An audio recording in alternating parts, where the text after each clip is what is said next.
Vlog number 999. 999 vlogs is a lot, so to say thank you for 9,000 subscribers and to kind of close off my first 1,000 vlogs, I'm gonna do a Q&A. So I promised this Q&A before I left for Beijing. I told you guys I was gonna film it in Beijing and that didn't happen.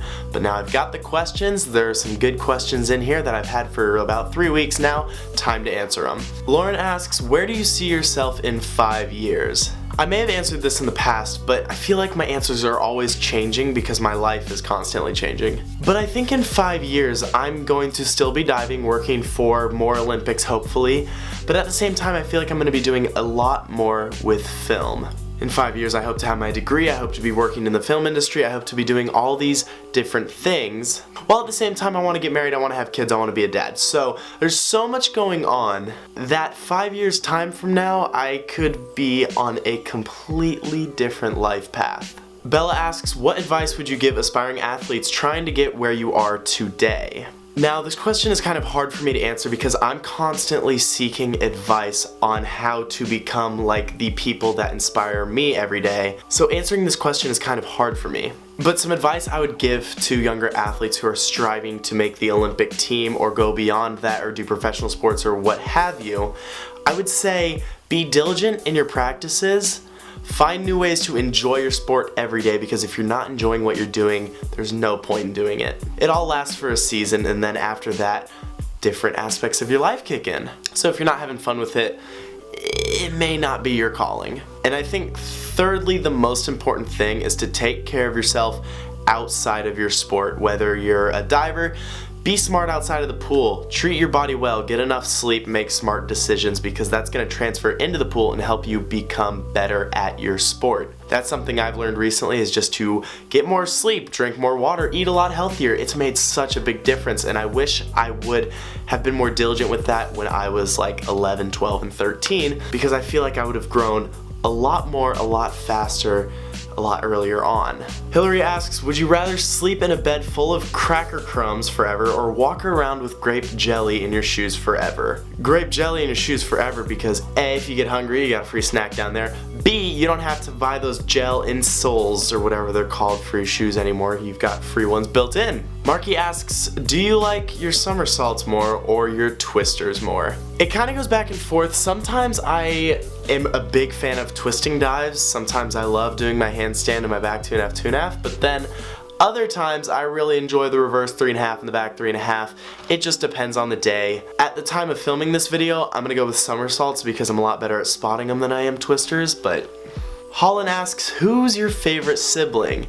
I think my favorite sibling is Holland. Also asks favorite eye color, brown. Holland also asks favorite trait about Holland, aka herself, aka my sister, aka the one who wants to be the favorite sibling, but I can't pick favorites because both of them would probably kill me if I picked a favorite. Favorite trait, the fact that you steal all my clothes when I go away to college.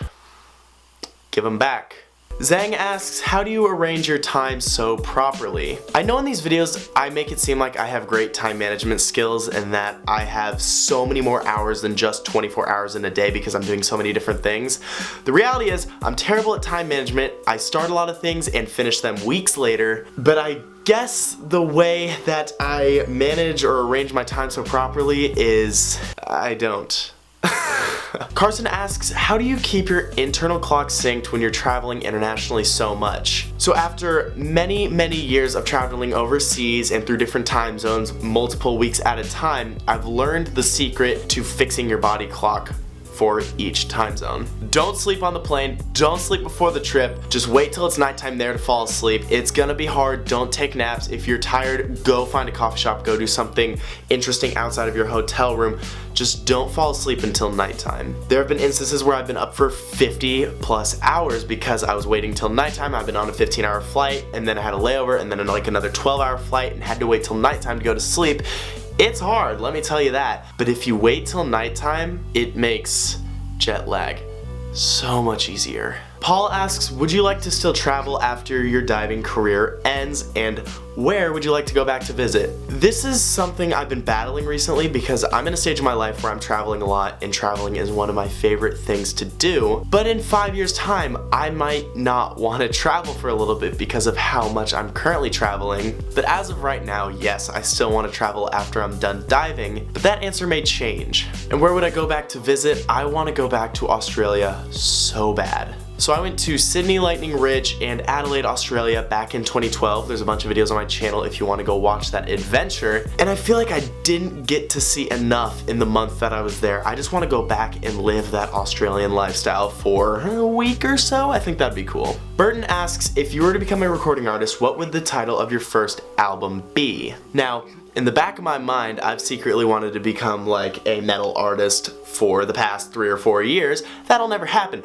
But if I were to release an album, it would be titled What You Don't Know Will Kill You. Y'all don't need an explanation about that. Make of it what you will.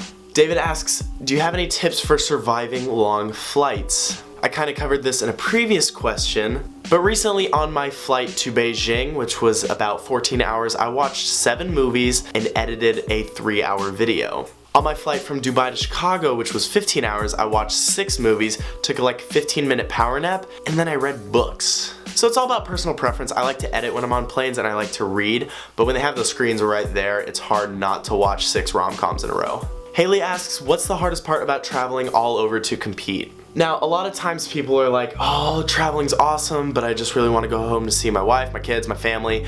For me, I don't really know if there is a bad part. I love traveling. I love being on the road. Sure, I live in Indiana and this is my home, but my home is really on the road right now. So at this current stage of my life, I would say the hardest part about traveling so much is the lack of sleep.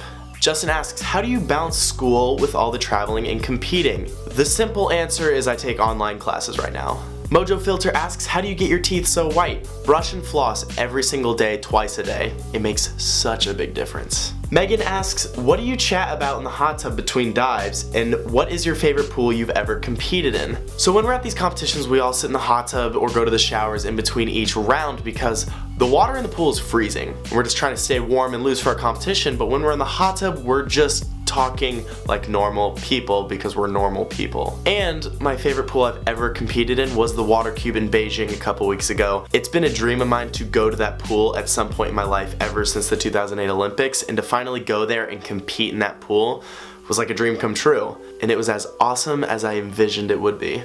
Eglo asks, would you ever do a collab with Tom, and Tom being Tom Daly? When we were in Beijing, he mentioned he wants to do a collab while we're on the World Series at some point, so now it's just figuring out what video to do, when to do it. So yeah, I'd do a collab with Tom, and we're just trying to figure out details right now. Asleep Right Now asks, how do you feel about your life so far? I mean, it's pretty good.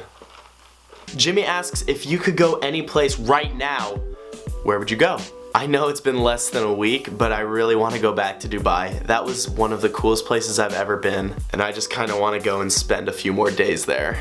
Peter asks, so what are some of the things you've learned about the world in general while traveling over the past few years? The biggest thing I've learned is that the Earth is a huge place and a small place at the same time. Again, I want to say thank you so much for 9,000 subscribers. We're less than 900 away from 10,000, and when we do 10,000, I've got an exciting video planned for you guys. So this is the end of the Q&A. Thank you so much for subscribing. Thanks for watching. If you're not subscribed, be sure to hit subscribe because I'm leaving for Canada in 2 weeks and then Russia in 3 weeks. So these travel vlogs are continuing.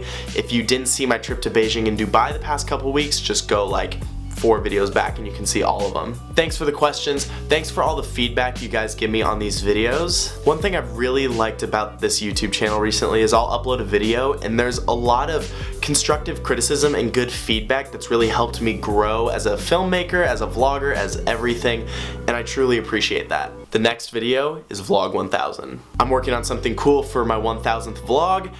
Give me like a week to get it made. I want my 1000th vlog to be really, really cool, and I've got some big plans for it. I'm just hoping it all comes together, so give me time to work on it. And after that, we're on the road to 2000.